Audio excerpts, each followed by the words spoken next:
The first round of the NFL draft is over, and it's time to talk about it here on the Friday edition of the Locked On NFL podcast. I'm Chris Carter. He's your boy Q. We're going to break it all down. Let's get into it. You are Locked On NFL, your daily NFL podcast. Part of the Locked On Podcast Network, your team every day.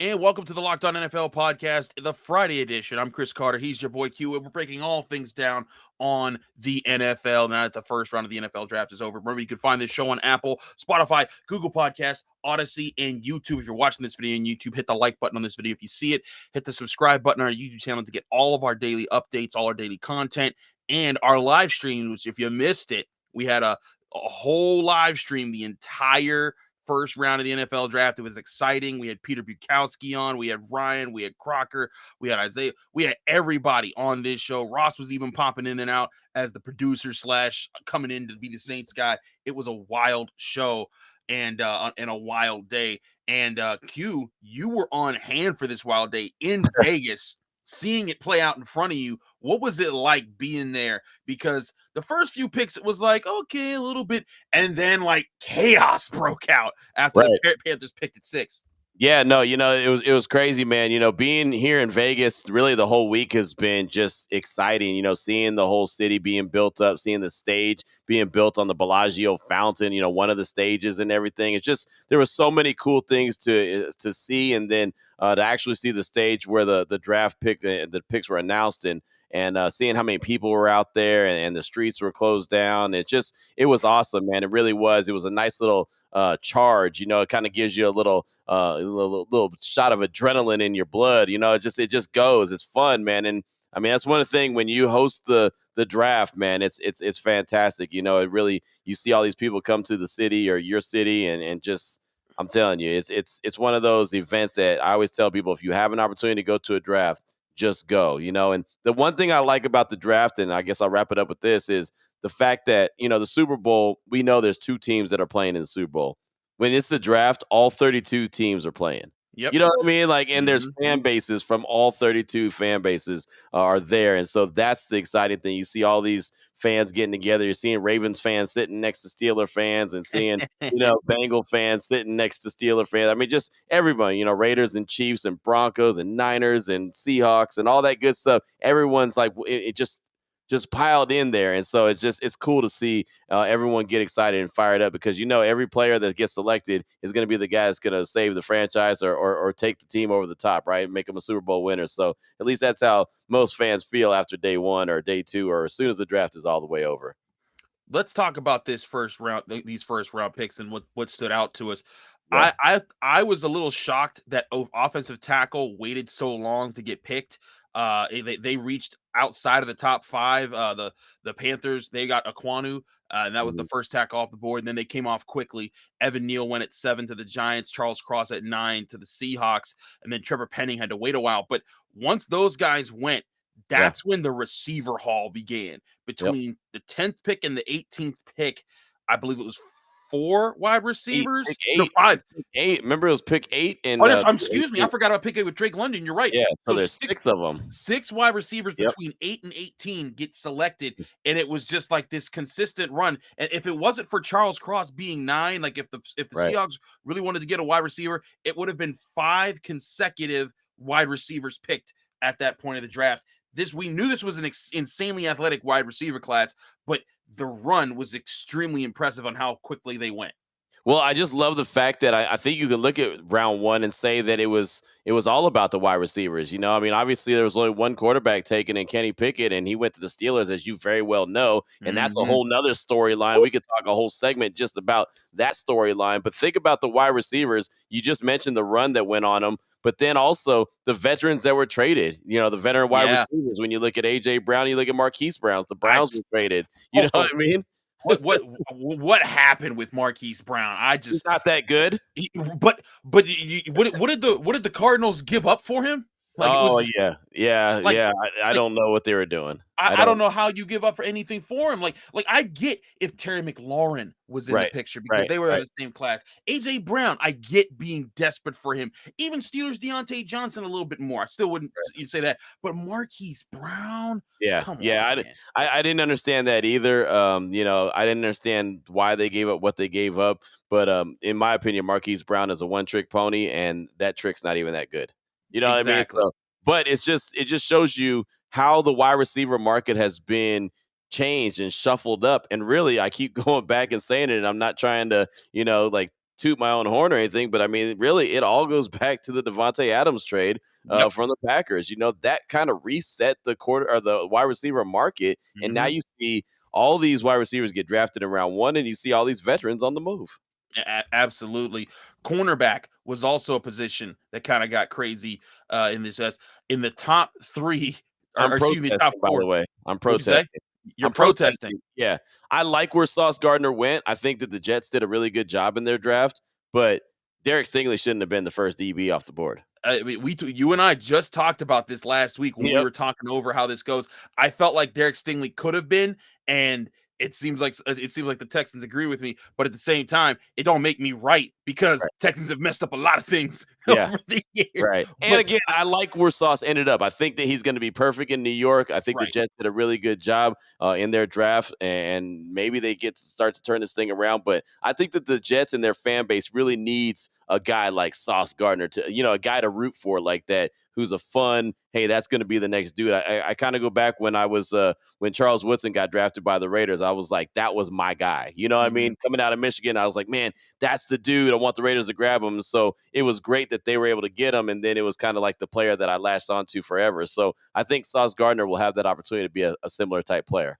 I agree. I think Ahmad Gardner and they also went and got Garrett Wilson. The Jets, they might have the haul of the first round. Again, it's Yep. way too early to assign grades and all that. We will do that though. Hey, everybody gets A's. But you look at this. I mean, Ahmad Gardner and Garrett Wilson. That's a cornerback that could be A1 caliber. Mhm. That's a receiver that could be A1 caliber. And you're giving Zachary Wilson that. They went and got Jordan Whitehead in the offseason to add to the Yep. secondary.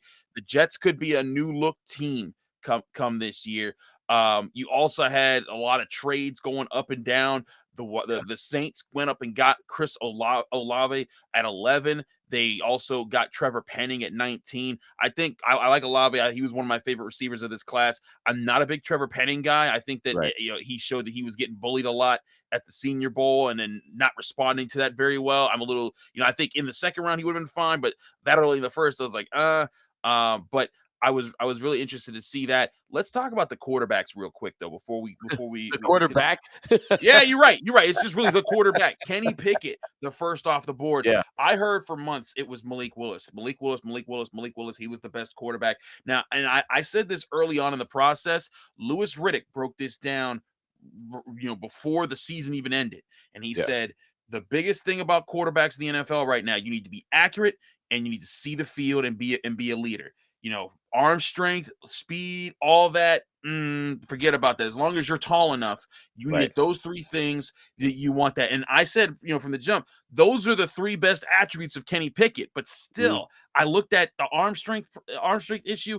Malik Willis's cannon was far, can launch the ball further than Right. than Kenny Pickett on a rope. And he has the wheels. His ceiling is that much higher if you can kind of work with him and mold him. And he's still sitting there in the green room It's waiting to be crazy. called. And it's Yeah. crazy to think. But Kenny Pickett, who stayed in New Jersey, stuck with his family, he got the call from the Pittsburgh Steelers. It's crazy because I don't know how many people know this, but the Steelers and Pitt, they share Right. facilities. Like Right. the Right.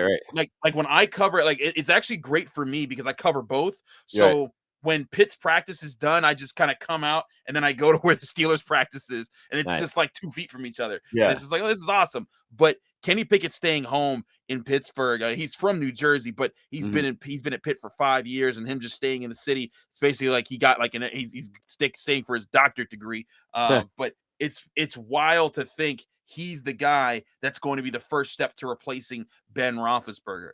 No, it is. And it's a cool story, man. I like it, and I've done a little bit of research throughout the course of the week and even leading up to this week here with the draft and everything. And just knowing that, Dan Marino was passed up on. He was the Pitt product. He was the Pittsburgh Yep. product. The Steelers passed up on him. And I've heard plenty of fans calling the different radio stations and sports talking about, hey, don't bring back up Dan Marino. Don't bring up that saga and everything. So I think it's kind of cool that Kenny Pickett gets to stay there and basically cross the hall and go, instead of being a Pitt Panther, and now he's being a Pittsburgh Steeler. I think that's pretty cool. It is pretty cool. And you're right. I grew up in Pittsburgh. I was born in 89.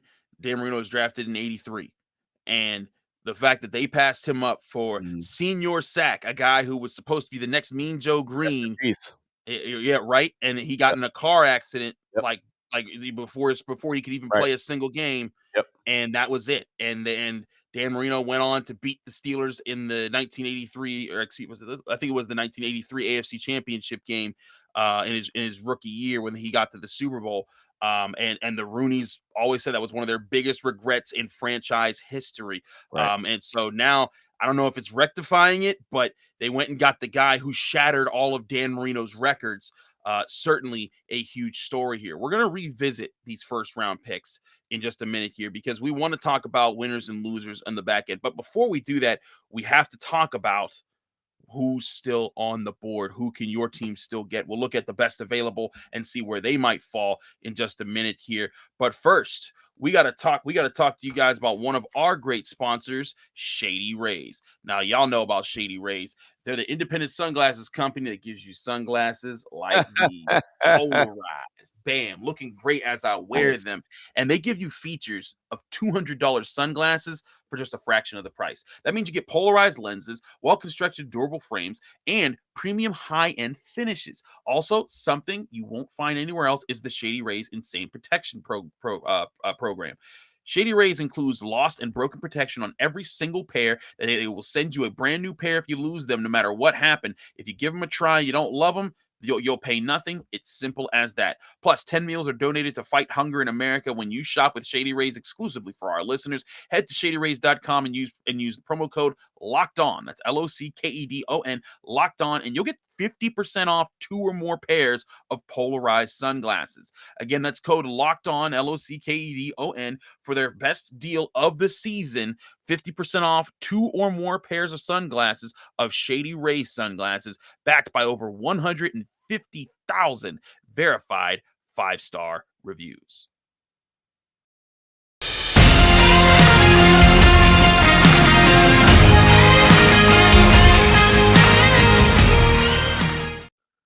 Back here on the Locked On NFL podcast. Shades on, man. You still got them shades on, man. Man, you do love them Shady Rays, man. Shady they are Rays. Nice, though. They do got you looking good, man. You're shining. I feel like, even though we're looking, and I'm looking at you on YouTube, I feel like I see my reflection in them. You can a little bit, right? If I go like right here, you can kind of see yourself. Yeah, I guess. No, I can't. It almost looked like it, though. Maybe I can. I don't know. Maybe I'm just tired. It is a long night. Full disclosure, we're recording this at 3 a.m. Eastern time. So look at Q out here acting like a baby. He's like, "Oh, it's midnight for me. I can't." Hey, look, hey, man, I am not gonna lie to you. Normally, I'm good to go. I'm not tired at all. Today, I am tired.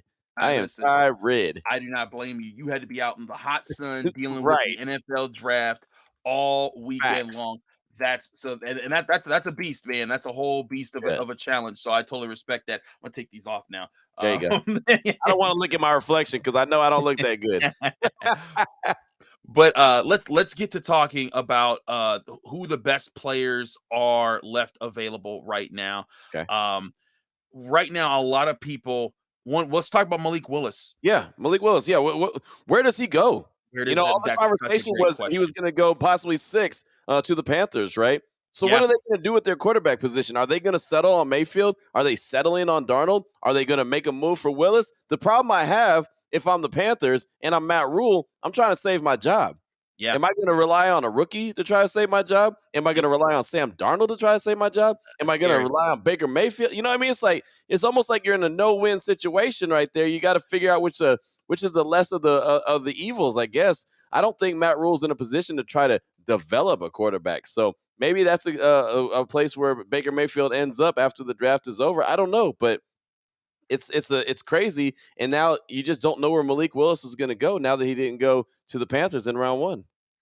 And also I thought the Falcons could have been a team that selected him Yeah. at that point of the NFL draft. I didn't think Malik Willis would fall down to 20. I thought that someone was going to get desperate. We all know how the NFL is. Teams trade up, they reach like, oh, this is our quarterback. We're going to go get him. And for the Panthers, like you said, if they want a quarterback, they're in a tough spot. Their next pick in this draft is 137 at the back end of the 4th round. They got to wait around right now, and maybe they got the offensive lineman of their dreams. Maybe that's a big part of this. But I mean, you also had Ben McAdoo saying, "I don't know if Sam Darnold's going to be the starting guy," just a week ago, and you're kind of messing things up there. But yeah, so it's a major challenge when it comes to that. But let's look at again where he could go. I'm looking at the 2nd round. The Buccaneers start the draft off. They're not taking him with Tom Brady. Yeah. They're trying to load up and win right now. The Giants, the Texans, the Seahawks have 2 picks at 40 and 41. Maybe there if they're not in love with Desmond Ritter. I'm looking at all these other picks here. It's a tough spot now. The Saints, they didn't take any quarterbacks in the 1st round. Maybe they're a team, but there's a real question. How far does Malik Willis fall? Right. Yeah. No, that is a big time question because again, we've talked about it until like we're blue in the face that this wasn't a deep draft when it comes to quarterbacks. The quarterback play was just not that great. And look, I like the story of Kenny Pickett going to the Steelers, but is he going to continue to get better or is he who he is? You know what I mean? So there's a lot of questions, and I don't know where Malik Willis is going to end up going.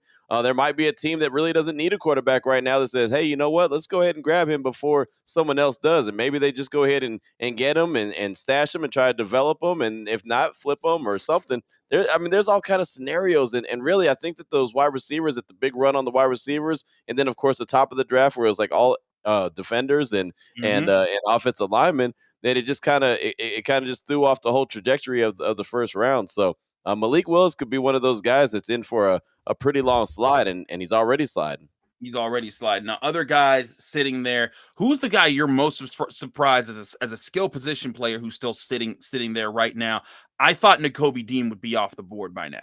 Right. That's who I would go with as well. Nakobe Dean is kind of the guy that I'm looking at thinking, so I'm wondering and questioning, is it an injury situation? Is it the knee situation? Is it, what's going on with him? Why all of a sudden he hasn't, he hasn't been selected? It's funny, after round 1, I was over at the Intermountain Healthcare Performance Center, which is the Raiders. That's their practice facility. And I asked Josh McDaniels, I said, hey, was there any big surprises that you saw, guys that dropped in or there on day 2? And he kind of just he didn't answer the question and say, yeah, well, this player, but he did say that, well, there's some guys on there that there's some injuries that teams are concerned about, and others are just some teams are just going for need, and so maybe that's why some of the guys have dropped. But it was interesting that the first thing he mentioned was injuries, and so then all of a sudden I felt like I was putting 2 and 2 together when Nakobe Dean's still there. I'm thinking maybe it's because of injuries.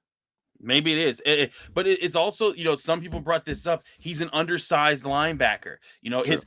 A lot of people say, I heard Todd McShay, a lot of people saying, oh, he should be the first linebacker off the board. He should be this, he should be that. Well, it was Quay Walker and then Devin Lloyd.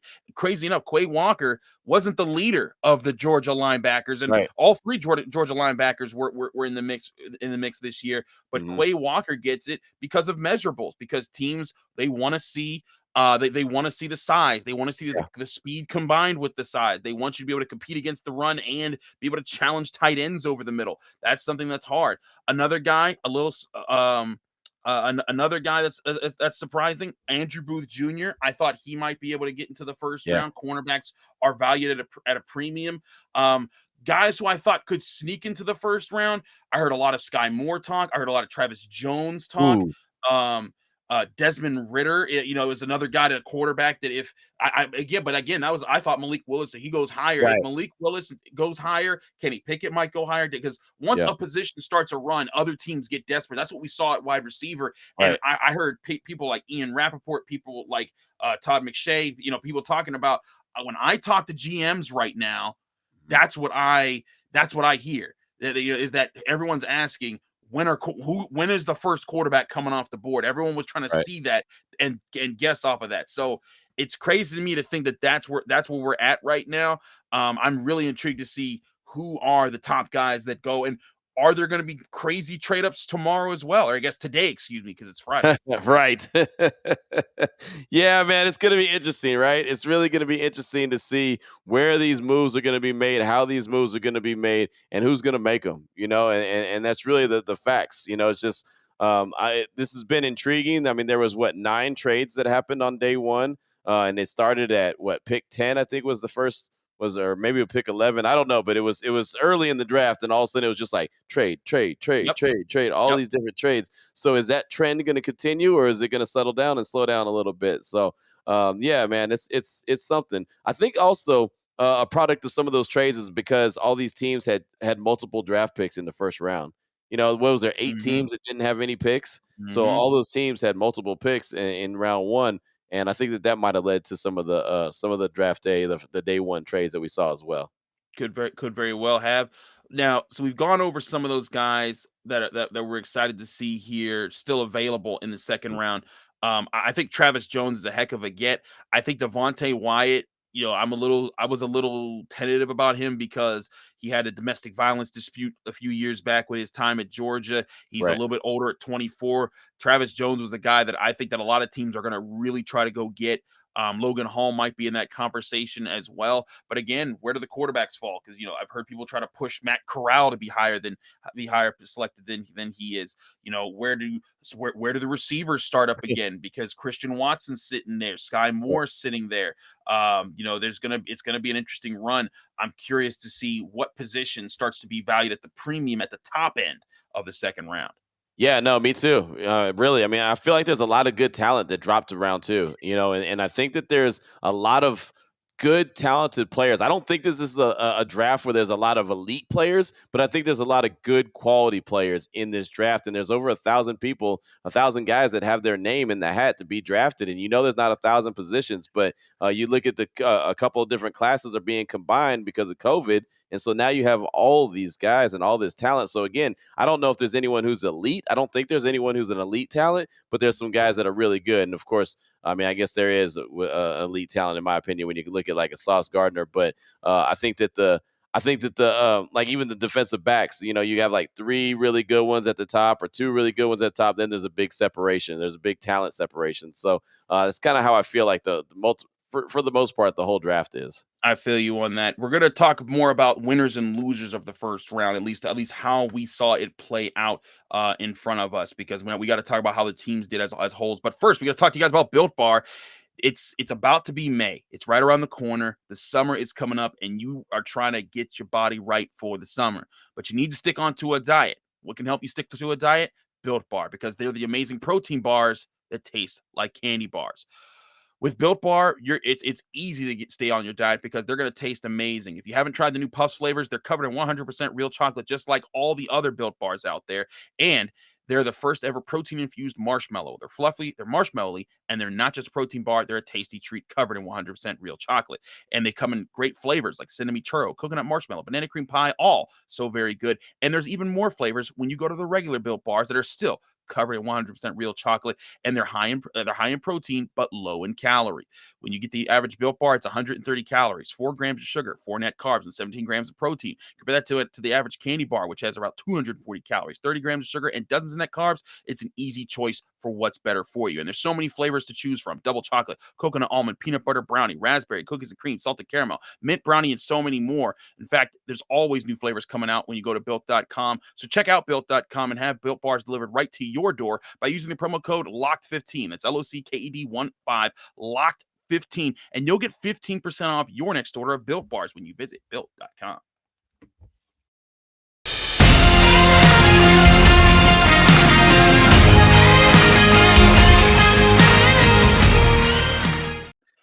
Back here on the Locked On Steelers podcast, I'm your host, Chris Carter, here with my friend and co-host, your boy Q.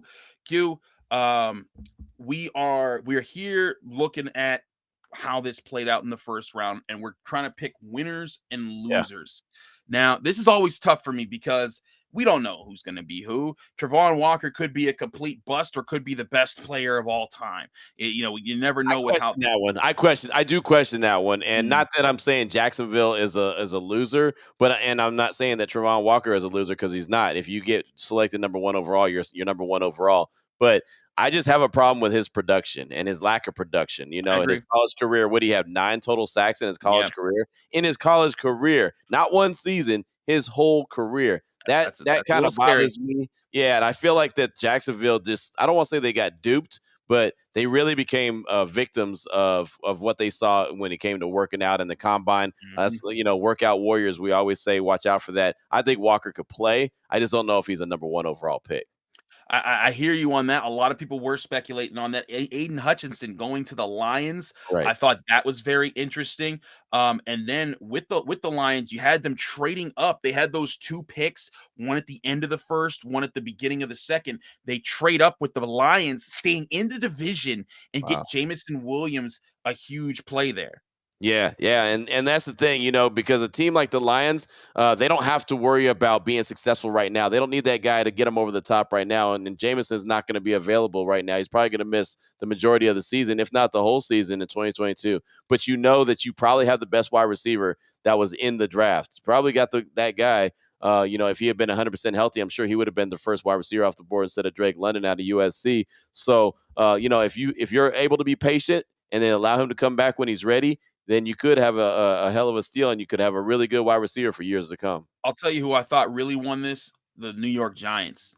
Okay. I thought you were going to say the Jets. Okay. The Jets did win this. I'm not saying, but I guess no. All of New York won this. Right. And when's the last time we said that? Right. And in fact, someone put up that New York has the worst winning percentage of any city when you combine both teams over the last 10 years or something. It's crazy. But when you look at both these teams picking in the top 10, some people might say, well, of course they were the best. They had 4 picks in the top 10. But here's the thing. How many times, Q, have we seen them mess it up and go get a guy? I mean, the Raiders, Cleveland Farrell. How many Raiders fans talk about, if we could just go back and redo that one? Man, they had 3 first-round picks. They picked Cleve Farrell, Josh Jacobs, and Jonathan Abram. 2 out of 3, not good. Tough. 2 out of 3, not good. And these guys are maybe busts. We don't know. Right. But these are guys that a lot of people were valuing, at one point, Evan Neal was thought that to be able to go at first overall. Kayvon Thibodeaux, same thing. Garrett Wilson, not first overall, but was considered maybe the best receiver of the class. Ahmad Gardner, considered maybe the best cornerback of the class. All winners right there. I'll also say the Ravens getting Kyle Hamilton, staying pat at home at 14, and then coming back up and getting Tyler Linderbaum. I think they made some really savvy moves in this draft. I agree 100%. And I mean, that's just kind of what they do, right? That's just what they do, is come up with some really good picks like that. I think that that safety, Kyle Hamilton, being able to pick up that safety, like you said, stay pat and get that guy. I mean, that's the best safety they've had since Ed Reed? I mean, Ed Reed would be the projected. I mean, Earl Thomas had a minute there, but he just had a cup of coffee. We'll see how it pans out, because also they traded away Marquise Brown for that pick. I still can't believe it happened. I know. That was bizarre. I know Lamar Jackson wasn't too happy. He tweeted out his frustrations. He was very unhappy. Yeah, he wasn't happy at all. But I'll say this, man. I'm not mad at them trading away Marquise Brown. I think Baltimore has a really sharp front office. I think they're one of the best in the business, to be 100% honest with you. I like what Ozzie Newsome really kind of set there, the foundation he set there, and they're kind of going ahead and following that how it is now. And so to be able to get Hamilton, probably the best defensive, or not defensive back, but safety you've had since Ed Reed was back there, trying to patrol the back end, and then you go and address the offensive line. I mean, I think all those are good areas of need and great value as far as the player goes too. So yeah, I think they did a good job. And we're also forgetting with the Jets, because they had Jermaine Johnson at the 26th overall pick. How did he fall to that far? How did he fall that far? Very That good blew my question. mind. That's one of those where he's dropping, and I'm thinking we're about to see a team trade up to go get him. Mhm. You know what I And mean? But it never man, had he's a hell of a player. he's a heck of a player. And now, I mean, think about this. You had an edge that a lot of people were really excited about, along with the top cornerback that a lot of people saw in this class, and along with our top wide receiver. The Jets could be coming to play, but I also say this: the Eagles could be coming to play Yeah. next year. You trade up, you go get Jordan Davis, a beast, a monster in the middle of the field. That's a get that's going to be interesting. And then you trade and get AJ Brown for Jalen Hurts. Now you got Devonte Smith and AJ Brown. Whew, Eagles going to be an interesting team. They are going to be interesting, and now there's going to be one of those scenarios where there's no excuse for Jalen Hurts. Hey, you got to go Right. out there and perform. This is going to be your put up or shut up year. Either he's going to be the quarterback of the future or he's not. And I think that now that he has some legit weapons, especially with Devonte from a year ago, and then having AJ Brown now, and of course, who else is still there as well? Who else? Who am I thinking of now? Who am I thinking? Oh, Jalen Rager. Jalen Rager's still Yeah. there too, and he looks like he's going to be a first round bust, but he's got speed, and so maybe they can find a way to use him, and and just use that speed for something productive. Because right now, like I said, it looks like he's going to be a first round bust. It's certainly a big question what's happening there. Last thought here, Q. Crazy that the Packers had 2 first-round picks and they still ain't using one on a wide receiver. They Biggest hate Aaron loser. Rodgers. Biggest loser, Aaron Rodgers. Biggest loser, and Woo! not because he's a loser, just because he lost again. He lost again. I can't believe that there was wide receivers there for them to take, guys that we all considered to be really good, and they chose not to. And then they went out and just made some moves where it's like, okay, I see it, but I don't really see it. I mean, you're in win now mode. You just lost your big time wide receiver in Devonte Adams. You have multiple first round picks, and you still don't go make it happen. Now, not saying they're going to leave this draft without a wide receiver, but I would think that they would have tried to get out of the first round with a wide receiver that they felt comfortable with to be the next like big time playmaker there in Green Bay.